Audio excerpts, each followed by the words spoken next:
লেখাপড়া করে যে, গাড়ি ঘোড়া চড়ে সে। তারও আগে একটা সময় ছিল যখন মানুষকে বিচার করা হতো যে সে কত বেশি ধর্মপ্রাণ, সে কত বেশি আমলদার। এখন তো সেটাকে আমরা গোনাই ধরি না। কিন্তু আমি যখন 1 লক্ষ টাকা ডোনেট করবো বলে ওয়াদা করছি, তখন কি করা হয়? তখন ঘোষণা করা হয় যে আমি একজন আশিকে রাসূল, আমি অমুক, আমি তমুক, আমি অনেক ভালো একটা মানুষ। ছোটবেলায় আমরা পুঁজিবাদ বা ক্যাপিটালিজমকে পড়েছিলাম শুধুমাত্র একটা অর্থনৈতিক ব্যবস্থা হিসেবে। কিন্তু আমাদের বর্তমান আধুনিক সমাজে ক্যাপিটালিজম বা পুঁজিবাদ কিন্তু এখন আর শুধুমাত্র একটা অর্থনৈতিক ব্যবস্থা নয়, এটা একটা ফুল ফ্লেজেড ধর্মের মতো আমাদের প্রত্যেকটা বিষয়কে ইনফ্লুয়েন্স করছে। আমাদের সামাজিক জীবন থেকে শুরু করে ব্যক্তি জীবন, কেরিয়ার, সবকিছু এটাতে ইনফ্লুয়েন্সড হচ্ছে। ইনফ্যাক্ট আমরা ক্যাপিটালিজম দ্বারা এত বেশি ইনফ্লুয়েন্সড হচ্ছে বর্তমানে, যতটা না আমরা আমাদের নিজ নিজ ধর্মের দ্বারা ইনফ্লুয়েন্সড হই। যদিও এটা মনে হবে যে আমি একটু বাড়িয়ে বলছি, বাট যদি আমরা একটু ডিটেলস আলোচনা করি তাহলে আপনি হয়তো আমার সাথে এগ্রি করবেন। দেখুন, একটা ধর্মের কিন্তু মূলত 3টা বিষয় কমন থাকে প্রায় প্রত্যেকটা ধর্মেরই। প্রথমত একজন স্রষ্টা বা প্রভু থাকেন, যাকে কেন্দ্র করে সবকিছু হয়।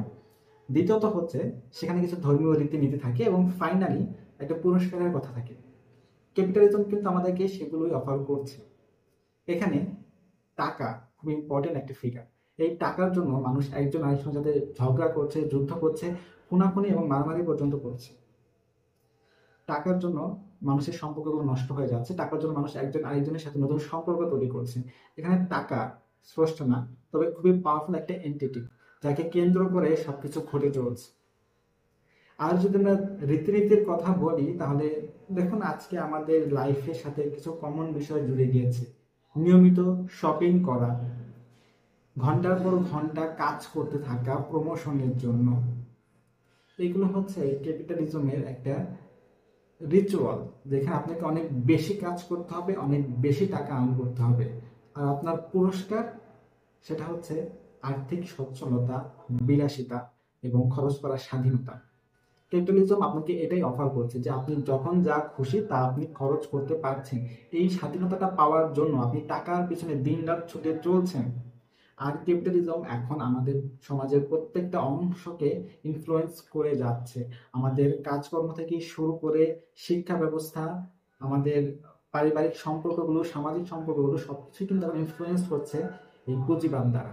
তো চলুন আমরা একটু ডিটেলস আলোচনা করি। ক্যাপিটালিজম কি এটা আমরা মূলত এখন সবাই কম বেশি জানি, তো আমি এটা নিয়ে খুব বেশি ভিডিওটি দীর্ঘায়িত করবো না। সংক্ষেপে বললে ক্যাপিটালিজম হচ্ছে একটা ফ্রি ইকোনমিক সিচুয়েশন, যেখানে ব্যবসায়ীদের হাতে ক্ষমতা অনেক বেশি থাকে, আর যারা ভোক্তা আছেন কিংবা সরকার আছেন তাদের হাতে অত বেশি ক্ষমতা থাকে না, লিমিটেড পাওয়ার। একজন ব্যক্তি তার মালিকানাধীন অবস্থায় সে একটা জিনিস উৎপাদন করতে পারে এবং সেটা বাজার মূল্য নির্ধারণ করতে পারে।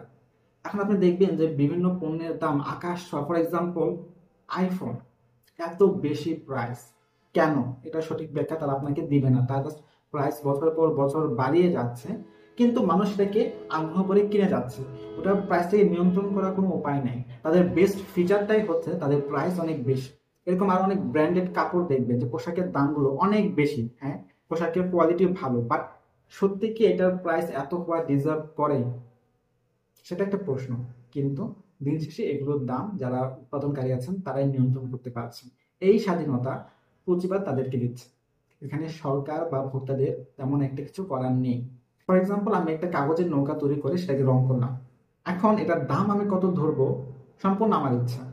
যেহেতু কাগজের তৈরি একটা নৌকা, স্বাভাবিকভাবে মনে হবে যে এটার দাম তো 2 টাকার বেশি হওয়া উচিত না। কিন্তু আমি বললাম যে না, আমি এখানে শ্রম দিয়েছি, সময় দিয়েছি, আমার ক্রিয়েটিভিটি প্রকাশ করছি, তো এটার দাম 2000 টাকা। আমি চাইতেই পারি, এই জন্য কেউ আমাকে শাস্তি দিতে পারবে না। তো এই যে একটা স্বাধীনতা পাচ্ছি আমি, সেটা অন্যান্য বিভিন্ন অর্থনৈতিক ব্যবস্থায় নাই। তো ক্যাপিটালিজম চায় সবসময় একটা মার্কেট তৈরি করে রাখতে, যেখানে সবকিছু পণ্যের একটা চাহিদা থাকবে, যাতে করে যে উৎপাদনকারী আছে, যার যে ব্যবসায়ী আছে, তার ম্যাক্সিমাম প্রফিট হয়। আর এইটা তৈরি করতে গিয়েই আমাদের সমাজ ব্যবস্থায় অনেক বিরাট একটা চেঞ্জ চলে আসছে, আমাদের জীবন ব্যবস্থায় আমূল পরিবর্তন এসেছে। দেখুন, একটা সময় ছিল যখন কৃষকেরা সকালবেলা বেরিয়ে যেত বাসা থেকে, তারপরে দুপুরে আবার খাবার খেতে বাসায় আসতো। তারপরে বিকালে টুকটাক কাজ করতো। তারা কিন্তু সারাদিন ওইভাবে কাজ করতো না, সারা বছর করতো না।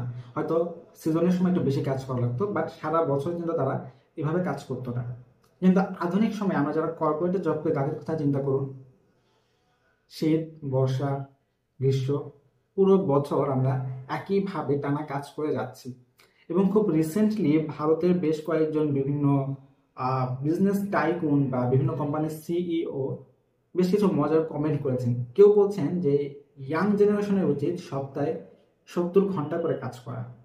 এখন হয়তো আমরা সপ্তাহে 48 বা 40 আওয়ার্স কাজ করছি। যাদের সপ্তাহে 5 দিন ডিউটি তারা 40 ঘন্টা, আর যারা 6 দিন তারা 38 ঘন্টা কাজ করছে। এতে তার পোষাচ্ছে না, তিনি বলছেন যে না, সপ্তাহে 70 ঘন্টা কাজ করা উচিত। অন্যদিকে আরেকজন বলছে যে না, সপ্তাহে 80 ঘন্টা কাজ করা উচিত। কেউ বলছে না, সপ্তাহে 90 ঘন্টা পর্যন্ত কাজ করা উচিত। আবার কেউ কেউ বলছে যে সানডেতে কেন বাসায় থাকতে হবে, ওদের যেহেতু রবিবারে ছুটি থাকে, বলছে যে রবিবারে কেন আপনার বাসায় থাকতে হবে, বাসায় থেকে আপনি আপনার ওয়াইফকে কতক্ষণ দেখতে পারবেন, তার চেয়ে অফিসে চলে আসুন। I regret I'm not able to make you work on Sundays, to be honest. If I can make you work on Sundays, I'll be more happier because I work on Sundays also.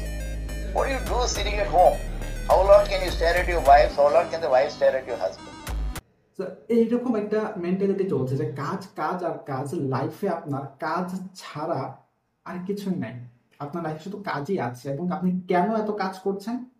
আপনি যত বেশি কাজ করবেন আপনার প্রমোশনের সুযোগটা তত বেশি বেড়ে যাবে, অর্থাৎ প্রমোশনের জন্য। আর প্রমোশন মানে হচ্ছে আপনার ইনকাম বাড়বে। আর এই ইনকাম বাড়ানোর জন্য আপনি দিনে 12-13 ঘন্টা পর্যন্ত কাজ করছেন অফিসের হয়ে, বা পার্সোনাল কোনো কাজেই ব্যয় করছেন।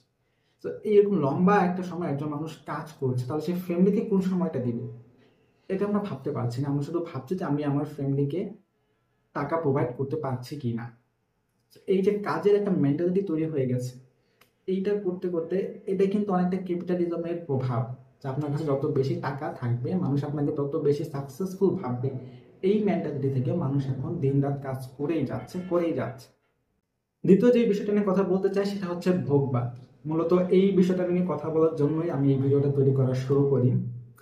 এখন আমাদের এই ভোগবাদী সমাজে আপনি যদি চারপাশে তাকান, দেখবেন যে মানুষ বিভিন্ন জিনিস ভোগ বিলাসে ব্যস্ত, এবং এটা এত বেশি নর্মালাইজড হয়ে গেছে যে এখন আর সেটাকে অপচয় বা বিলাসিতা বলে মনেই হয় না। আমাদের সবকিছু ব্র্যান্ডেড জিনিসের প্রয়োজন হয়। এখন একটা মানুষ রেগুলারলি তার শপিং করতে হয়। এখন আমরা এরকম একটা সোসাইটিতে বাস করছি, যদি এরকম হয় যে ধরে নিন এই সপ্তাহে শুক্র এবং শনিবার আপনার দুটো দাওয়াত আছে, দুটো ভিন্ন অনুষ্ঠানে যাওয়ার ইনভিটেশন আছে। অন্য একটা সময়, আজ থেকে 20 বছর আগে একটা মানুষ হয়তো বা তার রেগুলার ড্রেস পরে যেতে পারতো, কিংবা সে একটা নতুন জামা পরে 2টা পার্টি অ্যাটেন্ড করতো। কিন্তু এখন বেশিরভাগ লোকই সেটা করবে না। স্পেশালি যারা আমরা জেন জি আছি তারা হয়তো এই কাজটা করবো না। তারা 2টা প্রোগ্রামের জন্য 2টা আলাদা আলাদা নতুন ড্রেস কিনবো।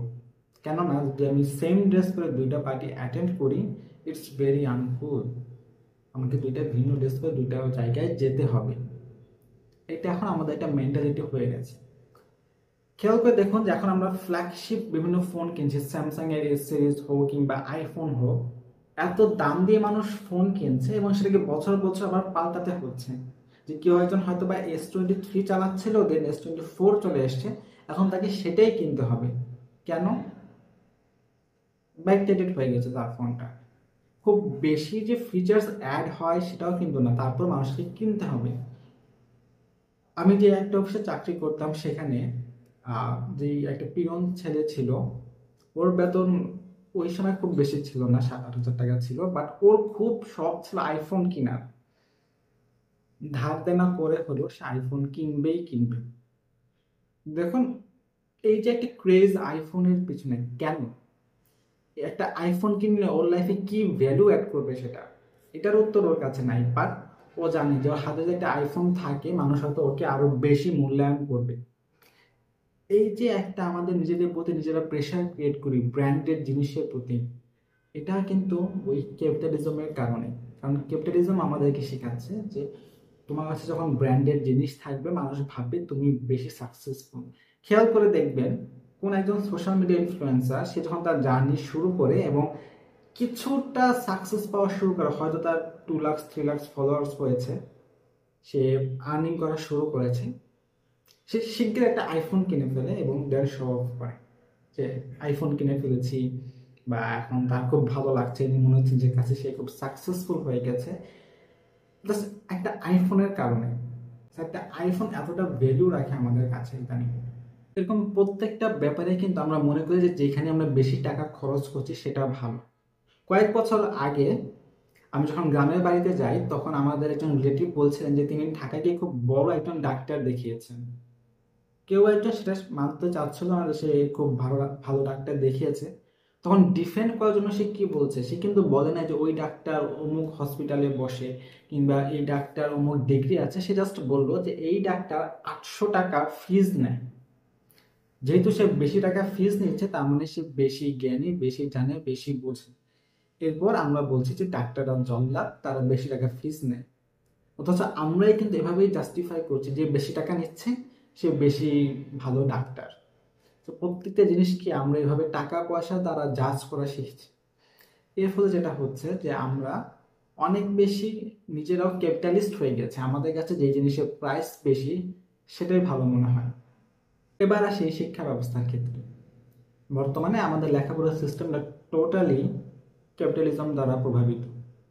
দেখো না, আমাদের লেখাপড়া কিন্তু আমাদেরকে কি শেখাচ্ছে যে আপনি কিভাবে পড়াশোনা করে একটা ভালো জব করতে পারবে, এইটুকুই আপনাকে শেখানো হচ্ছে।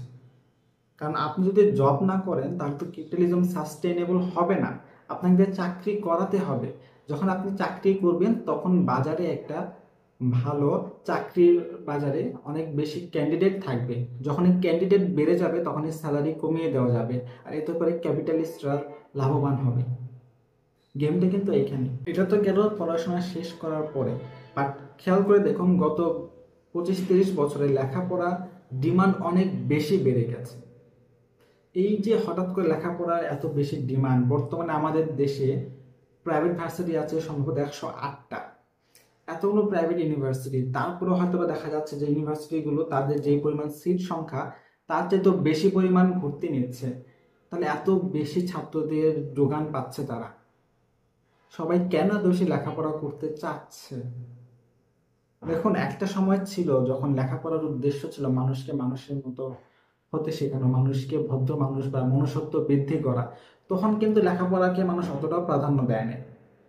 কিন্তু যখন থেকে মানুষ বলতে শুরু করলো লেখাপড়া করে যে গাড়ি ঘোড়া চড়ে সে, তখন থেকে কিন্তু লেখাপড়ার দামটা আসলে বেড়ে গেছে আমাদের সমাজে।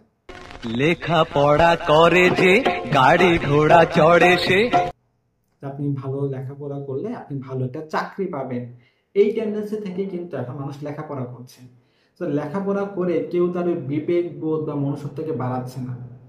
প্রাইভেট ইউনিভার্সিটি হোক, পাবলিক ইউনিভার্সিটি হোক, সব জায়গায় আপনি দেখবেন এমন অনেক শিক্ষিত মানুষ আছে যারা অনেক খারাপ কাজ করছে। তো এখন আপনি বলতে পারবেন না কেউ যদি শিক্ষিত হয় তাহলে সে ভালো মানুষ। এখন আর সেটা বলার জন্য নেই। জাস্ট একটা মানুষ শিক্ষিত, এই শিক্ষার কারণে তাকে আপনি রেসপেক্ট করবেন সেই সুযোগটা এখন আর নেই। কারণ শিক্ষিত মানুষের তো অভাব নাই, ভালো মানুষের অভাব অনেক বেশি। এত বেশি শিক্ষিত মানুষ কিন্তু ভালো মানুষ নাই দেশে।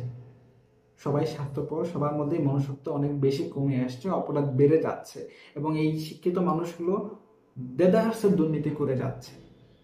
তাহলে শিক্ষা কিন্তু এখানে ব্যর্থ।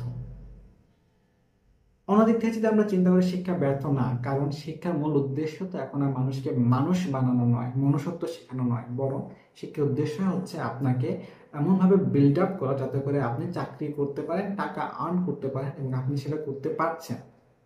তার মানে শিক্ষা এখানে জিতে গেছে। আপনি ভালো মানুষ হলেন কি হন নাই সেটা এখন আর মুখ্য বিষয়।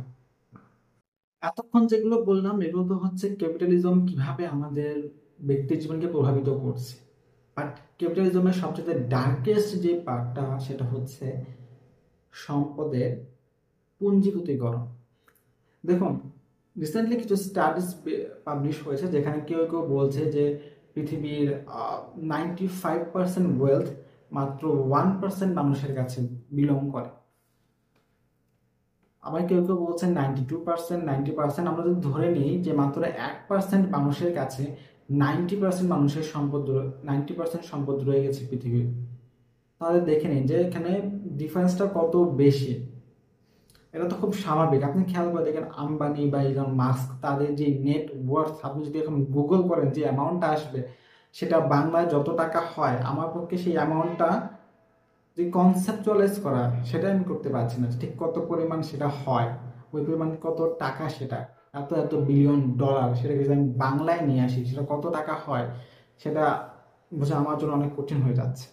তো তাদের কাছে এইরকম একজনের কাছে এত টাকা আছে, এরকম তো আরো অনেক আছে। এখন একটা জিনিস খেয়াল করুন, এখন আমাদের চোখে সবচেয়ে বেশি সাকসেসফুল কারা?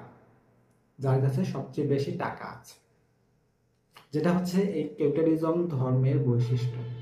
যে আপনার কাছে বেশি টাকা আছে মানে আপনি বেশি সাকসেসফুল, আপনি বেশি সম্মানিত আপনার সমাজে। একটা সময় ছিল যখন মানুষকে মূল্যায়ন করা হতো তার জ্ঞানের দ্বারা। আপনি যদি বেশি জ্ঞানী হন তাহলে আপনি সমাজে বেশি সম্মানিত। এখন আর সেই দিন নাই। তারও আগে একটা সময় ছিল যখন মানুষকে বিচার করা হতো যে সে কত বেশি ধর্মপ্রাণ, সে কত বেশি আমলদার। এখন তো সেটাকে আমরা গোনাই ধরি না। যার কাছে যত বেশি টাকা আছে সে প্রত্যেকটা জায়গায় বেশি সম্মান পায়। মজার বিষয় হচ্ছে এই ক্যাপিটালিজম কিন্তু বিভিন্ন ধর্মকে ইনফ্লুয়েন্স করছে। আসলে ধর্মকে তো ইনফ্লুয়েন্স করছে না, ইনফ্লুয়েন্স করছে ধর্মের মানুষগুলোকে। আপনি দেখুন আমাদের ইসলাম ধর্মে যখন মাহফিল হয় বা ইসলামিক সম্মেলন হয় কোনো একটা মসজিদের আয়োজনে কিংবা কোনো একটা মাদ্রাসার তত্ত্বাবধানে, যখন সেগুলো আয়োজন করা হয়, অনুষ্ঠানের শেষের দিকে কিন্তু যিনি প্রধান বক্তা আসেন তিনি অনেক সময় টাকা কালেক্ট করেন। তিনি মানুষকে ইন্সপায়ার করেন যে আপনারা ডোনেট করুন, এটার জন্য আপনি পুরস্কৃত হবেন। এটা সওয়াবের কাজ। সো এটা তো সওয়াবের কাজ। তারপরে দেখবেন যখন কেউ একটা মোটা অঙ্কের টাকা দান করে, সাধারণত সেটা এলাকার রাজনীতিবিদেরা হয়ে থাকে, অনেক সময় ব্যবসায়ীরা হয়ে থাকে। তো ধরে নিন আমি একটা এলাকার একজন ব্যবসায়ীবিদ, আমি সুদখোর, আমি দুর্নীতিবাজ, কিন্তু আমি যখন 1,00,000 টাকা ডোনেট করবো বলে ওয়াদা করছি, তখন কি করা হয়? তখন ঘোষণা করা হয় যে আমি একজন আশিকে রাসূল, আমি অমুক, আমি তমুক, আমি অনেক ভালো একটা মানুষ, মাশাআল্লাহ। অনেকভাবে আমাকে প্রেজ করা হচ্ছে জাস্ট বিকজ আমি টাকা দিচ্ছি এই কারণে। এটা কিন্তু ধর্মের শিক্ষা না, এটা ক্যাপিটালিজমের শিক্ষা। আমরা এখানে ইসলামের সাথে ক্যাপিটালিজমকে মিশিয়ে ফেলেছি। যেহেতু আমি একটা মোটা অঙ্কের টাকা ডোনেট করছি, সো আমি ভালো মানুষ। তারা কিন্তু জাস্ট আইডেন্টিফাই করার চেষ্টা করবো যে আমার টাকার ইনকাম সোর্স কি, আমার টাকাটা আসলে হালাল কিনা, এটাও এখন আর কেউ চেক করার প্রয়োজন বোধ করে না। যেহেতু আমি ডোনেট করেছি, ওকে, এখন আমি ভালো একটা মানুষ, আমাকে সার্টিফিকেট দিয়ে দেওয়া হলো।